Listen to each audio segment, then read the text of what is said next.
Hola, ¿qué tal? Les damos la bienvenida a una edición más de nuestro programa Central Electoral.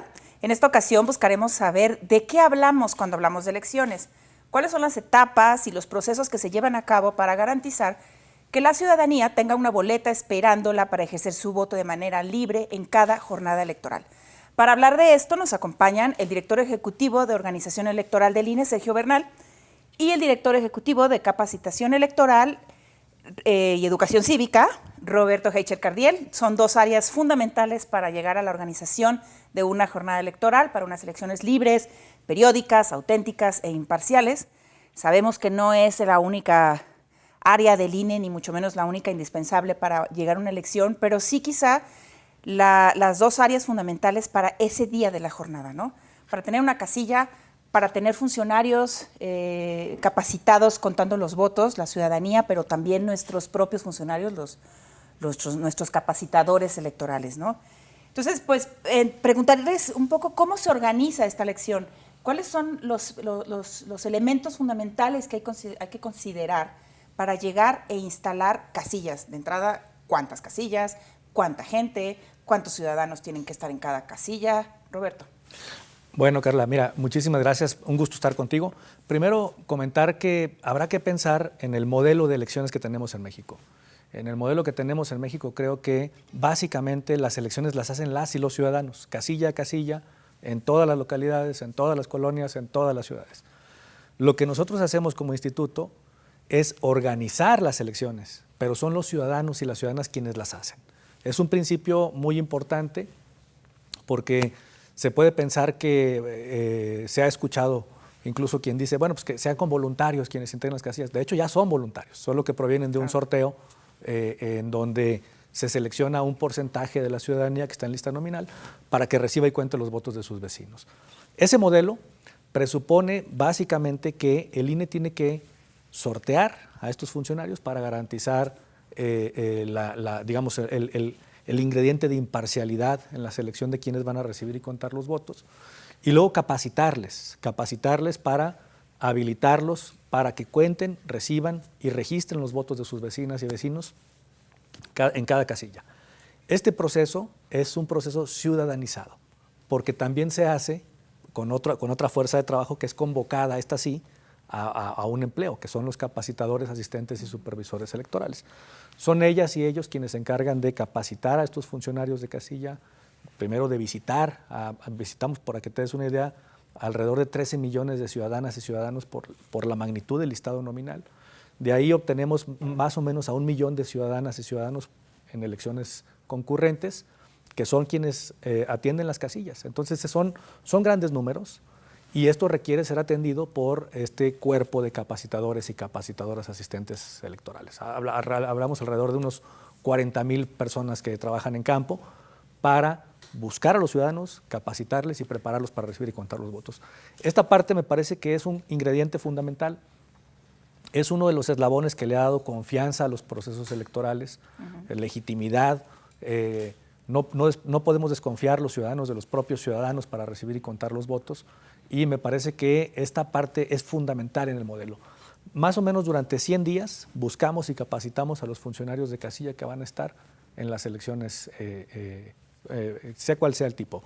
Porque hay que recordar que ahora el INE, al ser un instituto nacional, también la capacitación electoral y la integración de mesas directivas de casilla se tiene que llevar a cabo por la institución, aunque sean elecciones de carácter local, ¿no? Claro.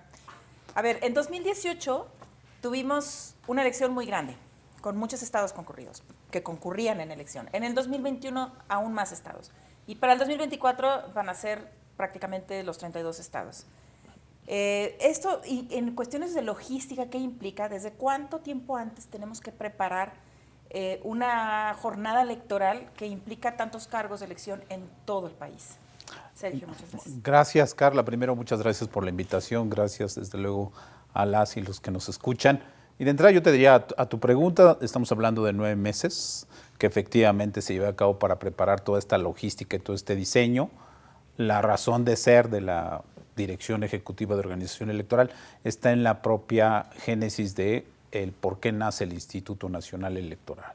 El Instituto Nacional Electoral, en su función principal, es organizar procesos electorales, y en ese sentido la organización de los procesos electorales, como ya hicimos referencia, lleva 9 meses. Roberto comentaba muy bien, es una cadena de procesos de muchos elementos. Yo pondría a Lazo y los ciudadanos un ejemplo, que cuando acuden a la casilla tienen una boleta donde tienen que emitir su voto. Tú mencionabas la elección del 21, mencionabas la del 18. La diferencia es que en el 18, en el ámbito federal, votas por diputado, por senador, por presidente, y en aquellas entidades donde hay procesos electorales locales, en su caso gobernador o diputaciones locales. Y aún hay elementos adicionales a veces, cuando hay consultas populares también se vota o se da una opinión sobre la consulta popular. Para el 2024 nos tenemos que preparar para una gran cantidad de elecciones. Son las 3 federales y las correspondientes que tengan las entidades. En el 21 fue una elección sin precedentes. ¿Por qué? Porque hicimos elecciones en tiempos de pandemia. Nació también este tema de las consultas populares, la revocación de mandato. Es decir, la dinámica institucional en la logística y organización meticulosa de estos procesos requiere tiempo, requiere elementos claves para organizar el proceso. Y eso se consuma cuando un ciudadano acude y en secrecía emite su voto, su opinión. Entonces, sí, sin lugar a dudas, el tema de una organización de un proceso popular, de un proceso electoral o una consulta popular es un tema de planeación, de metodología y de paso tras paso. Paso que es evaluado después cuando se dan resultados por instancias jurisdiccionales, porque todo esto, además de estar en la Constitución, estar en la ley, está sustentado en lineamientos y reglas claras que los competidores, ya sean candidatos o partidos políticos, conocen, saben y por lo tanto participan con esas reglas del juego. Yo te diría en esta primera intervención son una serie de pasos meticulosos, por eso el tiempo con el que se tiene que llevar a cabo. Sin embargo, también tenemos visión hacia adelante en poder ir eficientando con mayor utilización de tecnología sin poner en riesgo en ningún momento pues, la certeza de un ciudadano, un voto. Claro. Ahora, el INE tiene sus procesos muy establecidos, definidos en ley, y al final de cuentas el INE lidera este sistema, llamémosle Sistema Nacional de Elecciones, ¿no? Pero ¿cómo se coordina con los institutos locales? En términos, y ahí me gustaría también un poco diferenciar las actividades de ambas direcciones ejecutivas, en términos de capacitación, ¿cómo entran los institutos locales? Y sobre todo que estamos hablando no de 1, de 2, sino de 32. Y lo mismo en el tema de organización, ¿cómo trabajan en equipo y también un poco cómo se integran las dos direcciones en ese sentido, Roberto? Sí, por supuesto. A ver, como bien lo dices, el instituto es una entidad nacional que tiene una competencia determinada desde la propia Constitución y desde las propias leyes también secundarias, en donde tiene competencia tanto en elecciones locales como en las federales.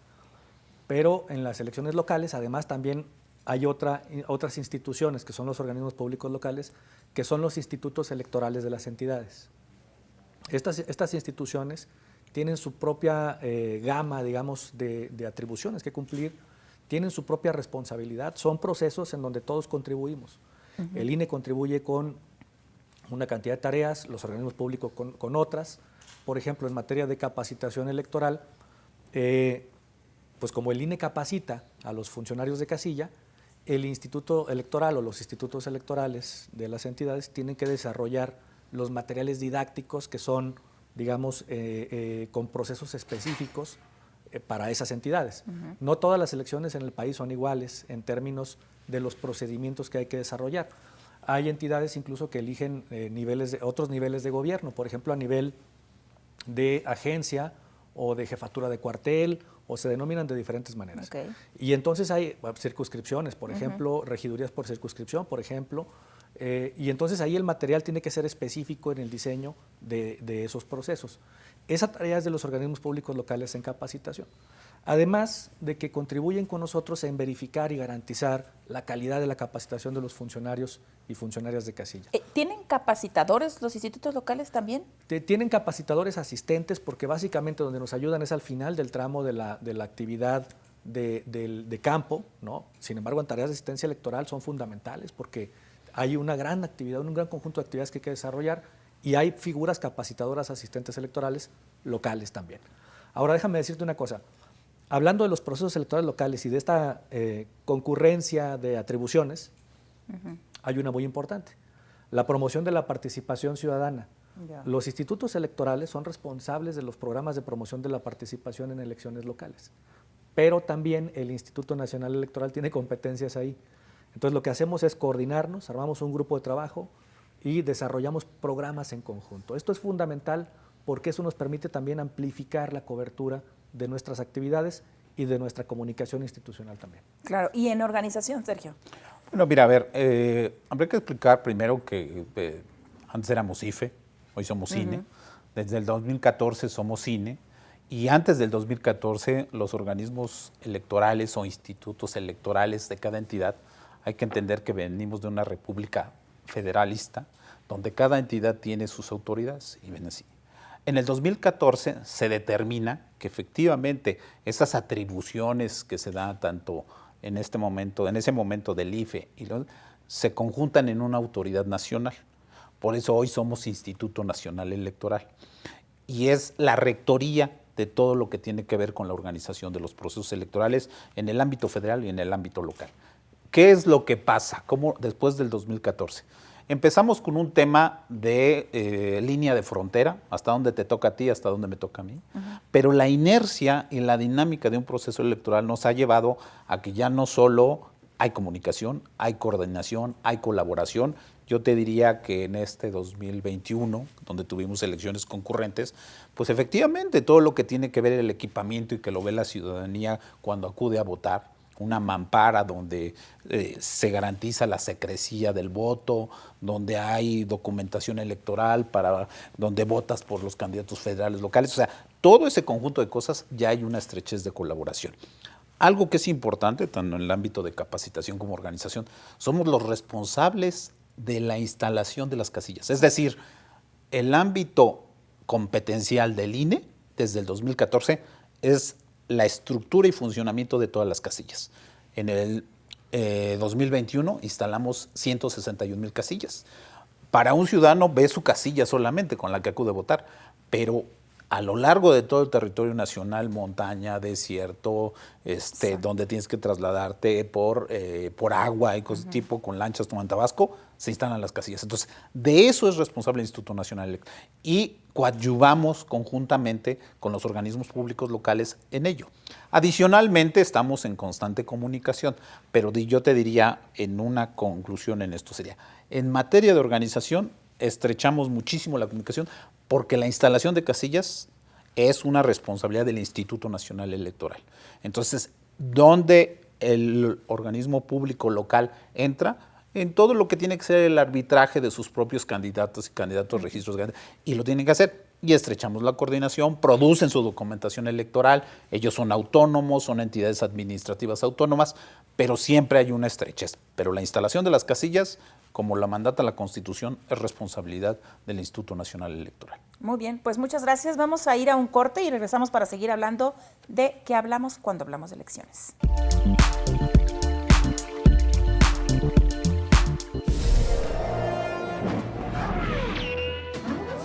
Las niñas, niños y adolescentes de México tenemos un superpoder. No es volar, ni una supervelocidad. Yo me cansé. Y tampoco tenemos superfuerza. Nuestro superpoder es que nuestra voz se escuche en todo México. ¡Escuchen! ¿Y sabes para qué nos sirve? Para que quienes toman decisiones en este país nos escuchen y generen políticas públicas para que juntos podamos moldear un mejor futuro.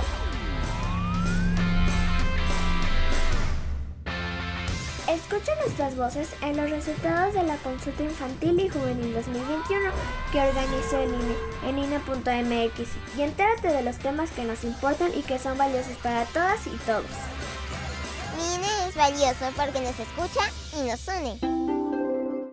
Yashil kument bilkat peksah ti makop kahnalop ti lemasewal kahob yola bishukatop katak pahkob yetele partidos políticos obo. Watech kahakbalech ti humpel masewal kahe le ine tumpait angech katak pahkech ti ukinilob kapel tak humpel ti kakalkinop ti uwi nali Julio ilawil ti ine.mx. In ine hachkawet tumen kutak besikon yetel kumuchikon.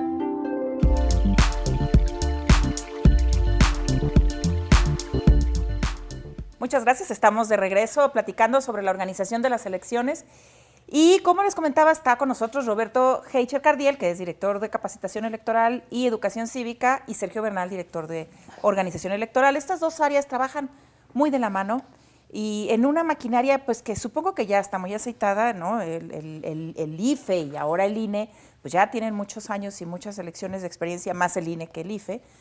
Pero ¿cómo garantizar que este mecanismo siga funcionando, que las cosas sigan saliendo bien, que la gente se siga sintiendo que su voto es secreto, que tiene la certeza pues, de estas elecciones, Roberto? Fíjate, Carla, que mencionas algo bien interesante. Efectivamente, esta institución tiene más de 3 décadas de existencia en la vida pública, pero sus métodos han venido cambiando, o sea, se ha venido perfeccionando cada vez más. Particularmente hay, digamos, 2 ideas clave que se conjuntan en esta institución, que es estabilidad y cambio, ¿no? ¿Por qué? Porque por un lado, producto de los procesos electorales hay estabilidad política, social, las elecciones se dan en un entorno pacífico postelectoral, y esto es debido a la certidumbre que se da sobre los procesos electorales. Pero al mismo tiempo también, cada elección ha traído nuevos retos, cada reforma ha traído nuevos retos a la institución.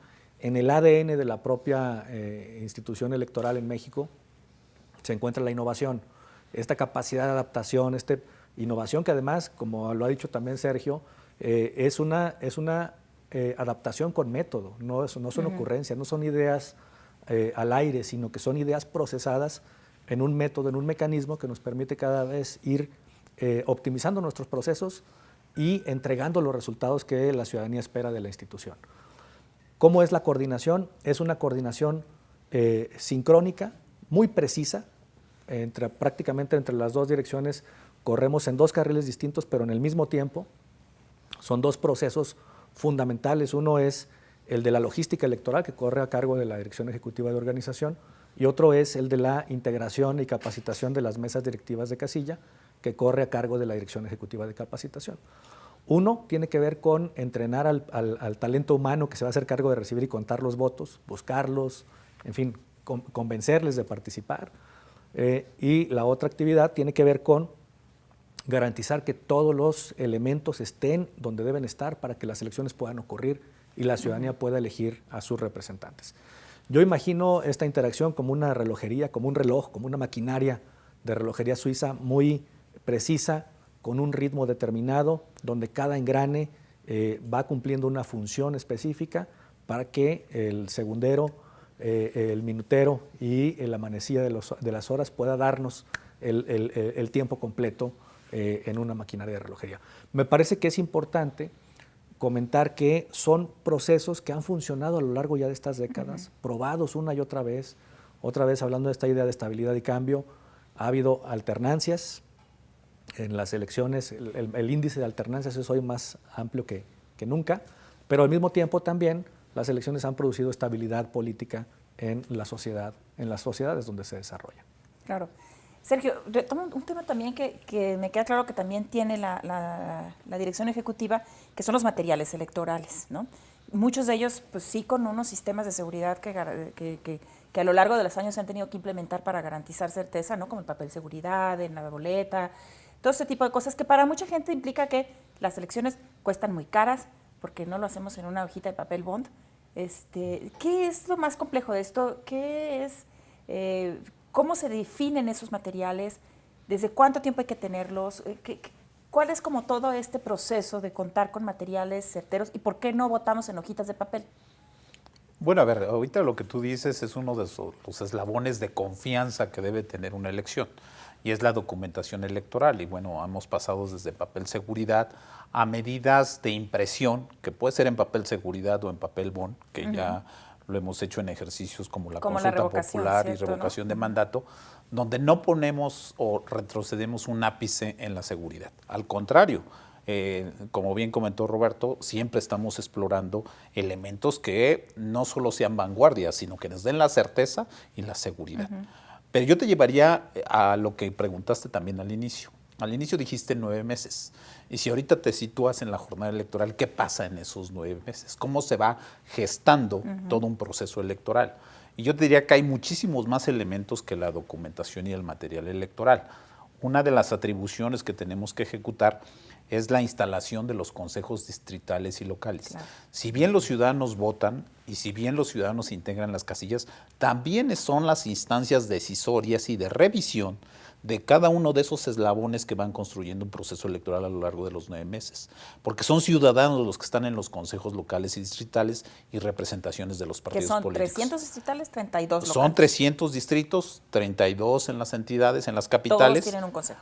Todos tienen un consejo y yo te diría, es un checklist metódico, meticuloso, donde están los partidos políticos también en representación, pero donde efectivamente por acuerdo de los consejos, donde hay votos solo de los consejeros y en este caso el vocal ejecutivo funge como presidente. Y es decir, le va dando no certeza hasta el final. No es ya va a empezar el juego el día de la jornada. No, a lo largo hay una serie. Esto de dónde vas a ubicar las casillas, tienen que conocer dónde está, hay que recorrer dónde está, ver que las casillas se puedan acceder para aquellas personas que no pueden acudir de manera caminando. ¿Los consejos aprueban las casillas? Eso lo aprueban los consejos. O sea, la determinación dónde se ubica son los consejos. Luego hay otros elementos adicionales que los comentaré en este momento. El otro es el conteo rápido. A ver, el conteo rápido el día de la jornada electoral, tú tienes que tener resultados para que todos tengan la certeza de quién ganó. Los cómputos se generan el miércoles siguiente a la elección. Así lo establece la ley. Así es el modelo. ¿Qué hemos hecho dentro de las innovaciones que tiene la propia institución? Los conteos rápidos. Y para certeza, en las elecciones locales, la elección de gobernador, atraemos esos conteos rápidos. Y esos conteos rápidos corren a través de la estructura y la logística que nosotros diseñamos para que efectivamente mediante la toma de una muestra por expertos en estadística, en informática y que generan la muestra que es cerrada, meticulosa, nosotros podamos recoger la información en ejercicios certeros de inferencia, de conocer y que efectivamente podamos tener un resultado. Y con eso el consejero presidente sale en la noche y dice, de acuerdo a los intervalos, o sea, también le agregamos certeza a un proceso electoral. Y luego vienen los cómputos, que también los cómputos es otra actividad de gran relevancia porque es el acto jurídico donde efectivamente en esos consejos que mencionamos se contabiliza en aquellos casos donde hay duda, se vuelven a contar. Entonces yo te diría, tenemos el conteo rápido, tenemos el programa de resultados preliminares, que si bien en eso se va ejecutando también en el día de la jornada y va avanzando, pero luego venimos con los cómputos. Y cuando pasa a instancias jurisdiccionales, el documento que certifica el trabajo que hizo la autoridad administrativa son los cómputos. Entonces, en ese sentido yo te diría, de 9 meses al día de la jornada, son una serie de pasos donde se va avanzando y que efectivamente le van dando certeza a la elección y desde el primer día hasta el día de la jornada y después los cómputos, siempre con máxima transparencia a través de estos consejos.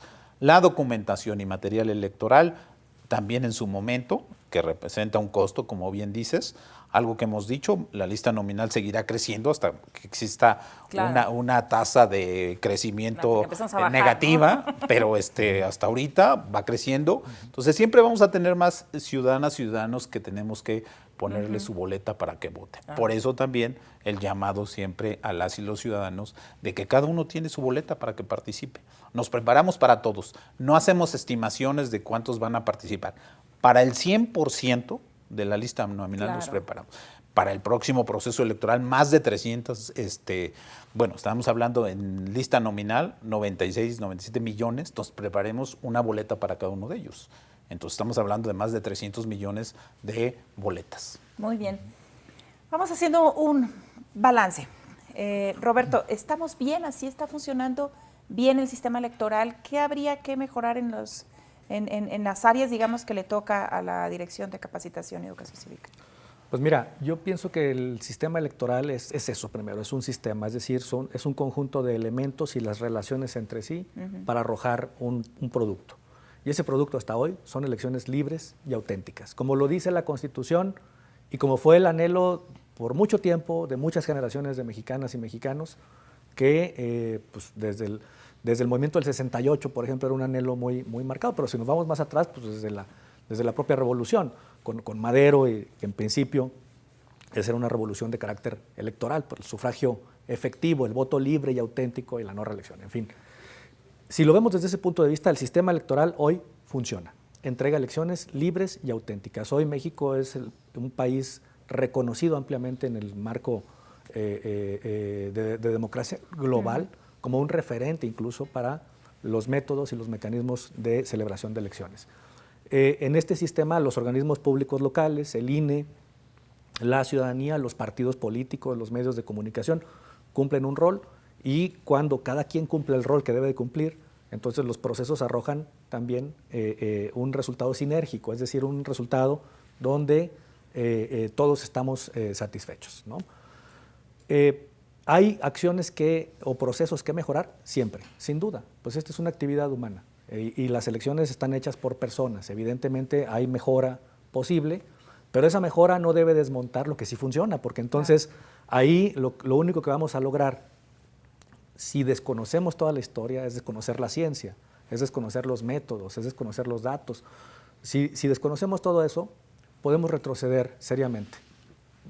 Hay experiencias recientes en el mundo donde nos demuestran que sí se puede retroceder si se desmontan ciertos elementos que fortalecen los principios democráticos. Que decía Sergio, de un ciudadano, un voto, pero también el de la participación libre y auténtica de las y los ciudadanos, el respeto a los derechos humanos. Todo eso me parece que el sistema electoral mexicano hoy por hoy lo tutela de una manera eficiente, de una manera efectiva y que desde luego siempre está abierto a las posibilidades de mejora. Claro.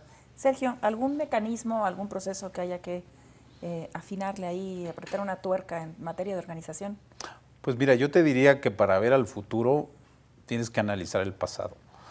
Y en el pasado, como Instituto Federal Electoral, se generó muchísima certeza, cosa que ha hecho hoy el INE. Antes en IFE traíamos 7, 8 procesos electorales con un esquema de que tenías la elección, hacías el análisis, te preparabas para la siguiente. Desde que somos INE, pues tenemos más de casi 330 elecciones, donde ya se asumió esta parte logística, esta parte de organizar los procesos electorales con la rectoría del INE, con los organismos públicos. Es decir, la carga de actividades ha sido mucha. Claro. Sin embargo, no hemos dejado atrás el ir perfeccionando procedimientos, siendo eficaces, eficientes. Hoy en día, teniendo como base precisamente los derechos humanos, después de la reforma del 2011, el Estado mexicano es obligado a garantizar los derechos humanos y uno de ellos es efectivamente el ejercicio en libertad de su democracia. Y en ello lo que buscamos es cómo incluir. En su momento, hace años, pues bueno, conmemoramos luego el voto cuando ya puede emitir el voto la mujer. Pero hoy en día estamos con diferentes grupos de la sociedad que el voto sea asequible y accesible. Y en ese sentido estamos trabajando. Ya tenemos hoy en día en las innovaciones, tenemos voto anticipado, claro. Ya tenemos voto de las personas en prisión preventiva. Son tareas exitosas que ya hemos hecho. Tenemos voto de los mexicanos desde el extranjero. Ya estamos trabajando, ya lo hicimos con urnas electrónicas. Hoy en mente tenemos el voto electrónico, siempre con un elemento de gradualidad, claro. No transformar de la noche a la mañana. Decía Roberto, y coincido con él, lo dice muy bien, el tema es un sistema electoral nacional. Un sistema no puedes amputarle algo así, llámese por el procedimiento o algo. Tiene que ser algo analizado, metódico, con proceso. Entonces, funcionamos. La alternancia lo demuestra. Cada uno de nosotros en nuestro municipio, no solo a nivel de la Presidencia de la República, sino en nuestro estado, en nuestro municipio, hemos visto estas alternancias que se dan en paz, que funciona, donde las y los ciudadanos ya observaron que su voto vale, y vale mucho, porque le da ese derecho a aquel que gana por mayoría a tener el cargo público. ¿Qué viene hacia adelante? Pues bueno, viene hacia adelante esto que estamos haciendo cotidianamente. No nos preparamos para mañana. Estamos trabajando hoy con lo que hemos aprendido, con esta experiencia, para que mañana lo hagamos mejor. Entonces yo te diría, hemos avanzado mucho en todas las áreas. Seguiremos avanzando, desde luego. Eso no es, yo diría que no está en duda. Ahora, siempre garantizando los principios de una democracia y desde luego garantizándole a las y los ciudadanos que ejercerán su voto en libertad y que un ciudadano un voto. Muy bien. Pues como vemos, el sistema electoral, las elecciones son como un proceso vivo que se está modificando para bien, digamos, todo el tiempo. No es que cambien los procesos, sino que se van mejorando. Retomando este tema de la tuerca, siempre hay tuercas que hay que estar apretando y afinando. Les agradezco muchísimo que hayan estado aquí, que sigan organizando elecciones libres y para la ciudadanía. Y pues muchas gracias también a ustedes por habernos acompañado en una edición más de nuestro programa Central Electoral. Es una producción de la Coordinación Nacional de Comunicación Social del INE. No olviden seguirnos en todas nuestras redes sociales, en Twitter, en Facebook, en Instagram, en TikTok también. Y para que ahí estamos compartiendo toda la información que se produce constantemente. Les agradecemos mucho y hasta la próxima.